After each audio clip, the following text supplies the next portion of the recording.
Hello everyone, Zellerant here, and for today's video on Umamusume, we're going to be talking about the couple of updates that we've had come out today. And so the first thing is, we've already talked about it, so we're not going to go heavily into detail on them.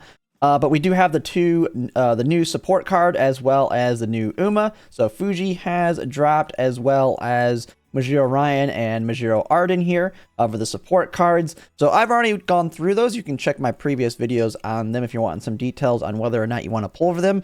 But a quick TDLR on that is, no, they're not kind of worth it just because of what we have coming up. Not necessarily them themselves, but we have a lot of big stuff coming up soon, so they're easy skips.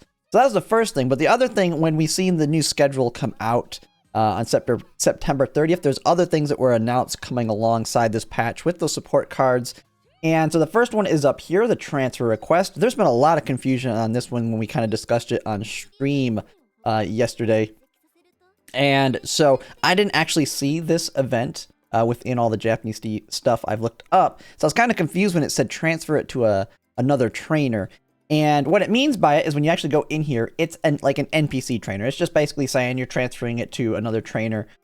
What it effectively is a quest where you have these 3 NPCs that are requesting specific Umas with specific traits that have won specific races. And you can kind of just, once you go in here, it's kind of obvious when you look at it. So you have 3 of them. One that's like a 1 medal, one that's 2 medal, and one that's 3 medal. I believe these are going to reset daily. As you can see, it's a 7-day quest that has 3 levels of them. And the quests are very easy. You probably already meet all the requirements on these. When you kind of go in there, you can kind of see, well, you can see on the text here, a runner with decent speed, a runner with super speed, and then a medium distance runner.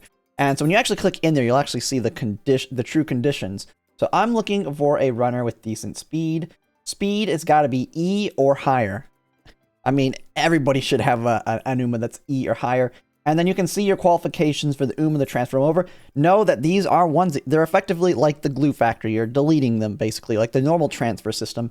Except you're getting more resources than you normally do in the normal transfer process here. So hopefully you just have a bunch of old ones. You can just find one and select them to pick which one you want to get rid of. Just make sure, I mean, if you've been using the carrot system, hopefully you have all your good stuff protected. But you can hold on to them and kind of look in them before you transfer them to make sure you don't get rid of one of your good ones. And then you just transfer, just like the normal transfer system, just a little bit more resources. But that is the case for the first and the second one. The third one is the big one. And so you can see this one's a medium distance runner. And so when you go in here, distance aptitude, medium B or higher. The nice thing is with that, you can pretty much do this one with any Uma if you've trained them, if you have the sparks to pull it off. And if you have to, if you have an Uma that you really like that's not normally a medium speeder, but you want to get stars for them, because the top one, this is the big reason the top one's good, is you get 5 stars for that Uma. And so this is going to help you work towards getting to them to whether it's a 2-star that you're trying to get that 3-star so you can inherit their ult, or if you're in like my position where you've already got all your 2 stars at 3-star, now working towards getting maybe a 4-star, then you can pick one of them that does it. Now, if they're not naturally have an aptitude for medium, with it only being B, you can pretty much do it with sparks, get any Uma to that level. Once you get it, then all you have to do is get them the medium B, have them win a graded race, that's another requirement, and then have the epithet graded giant on them, and then you can trade them in. And so we can kind of expect them to be this may change as we get new updated quests here. But as you can see, they're really not too hard to get, and if you're like me and you've been playing this game a while, and you're a hoarder and try not to transfer your Umas until your box is full, well, I have plenty that meet these requirements pretty easily. It's just your standard. Now, it goes based on the Uma you select. And so right now, the priority, I think, for most people, if you do not have your 2 stars or 1 stars at 3-star, and you have someone that's actually close, I would prioritize getting one of them in here to get those 5 stars. So the ones that had the legend races already, and some of the big ones might be like Majiro Ryan is really huge because her ultimate's really good. You have someone like Grass Wonder who's really good just overall as a late surger, especially for this current champions meetings. Same thing with Vodka and them. So maybe if you have one that's close or you're going to be working towards here soon, you get those stars there. If not, if you're like me, you just kind of pick whichever one you think you might be able to get 4 stars here soon. I know we're having the Legend race, for example, for Silent Suzuka coming up soon. And since I've already pulled her once, I think she's going to be the one that I select. I'm just going to put it in there, get the 5 stars.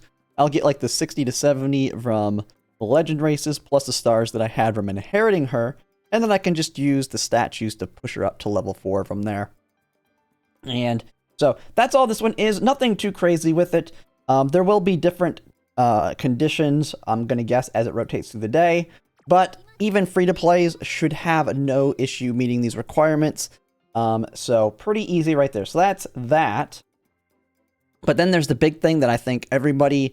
this is one thing I had talked about in the past. This is not the SSR support card selector that's available. This is another one, another permanent mission that came out. We'll get these occasionally, but these are new permanent missions, meaning just like the first one when the game launched, where you could do all the quests and you earned that make debut selector where you're able to select.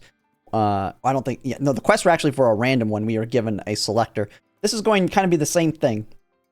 You have a bunch of random quests of doing a bunch of things in career, and as you get these, you get a bunch of resources from them. But the big ticket item in these new permanent quests is at the very bottom here.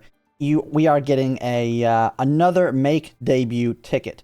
Now, this one requires you to complete everything else on here, and as you can see, one of the missions is completing. Well, that one's completing 30 of them, but you have like this one right here. Win 200 G1 races in career. That's not going to take too long, but that's something, this is definitely not something you're just doing in a day unless you're just playing non-stop all day and using your TP pots to recoup energy. But this is something you can work towards. Now, this is random, and it is from the starting pool of Umas, so just know it's just like that first ticket we had that was one random one that we were working towards, that you wanted to get first before you used your selector. This is just basically the same concept. And I don't even know, it might even be like mostly the same quest for, I don't really know off the top of my head. And some of the big ones are going to be, I won't say the harder ones, but the ones you may have to specifically target because you may not be actually finishing them. If you're like me, like Triple Tiara, I rarely get this one on my Umas because usually I do one of the Triple Crown races and one of the Triple Tiara races, so I almost never get Triple Crown or Triple Tiara. So I'm going to have to purposefully go over that one because when I'm building Umas for their affinity, I try and make sure they match races. And so I rarely do both of these because the Kika Show, which is the Triple Crown one, is a long race, while the Shuka Show is a medium race, and the Shuka Show is the Triple Tiara race, while the Kika Show is the Triple Crown. So just know, some of these you might have to specifically work towards if you're not naturally completing it. Some people will complete those naturally. Maybe you just like getting that epitaph every time and you get it.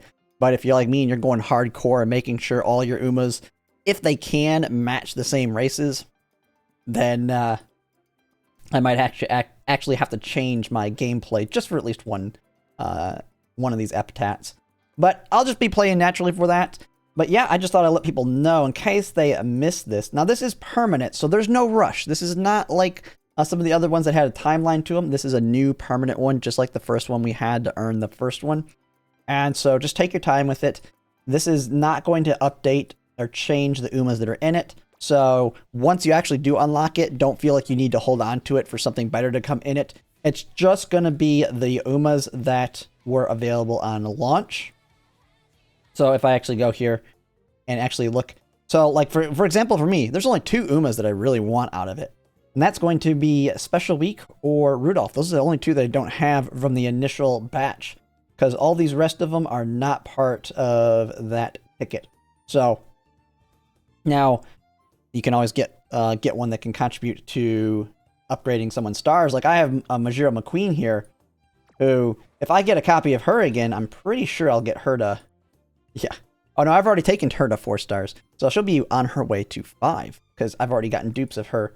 Kind of the same thing with Taiki Shuttle. I mean, she's one that I've already gotten all the way up to 4 stars, primarily because of their legend races makes it not too hard.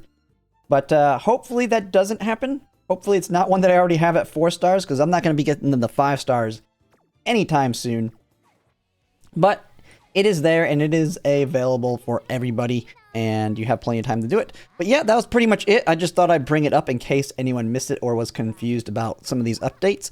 But yeah, and if you like my content, if you can like, comment, subscribe, it really helps, and thanks for watching.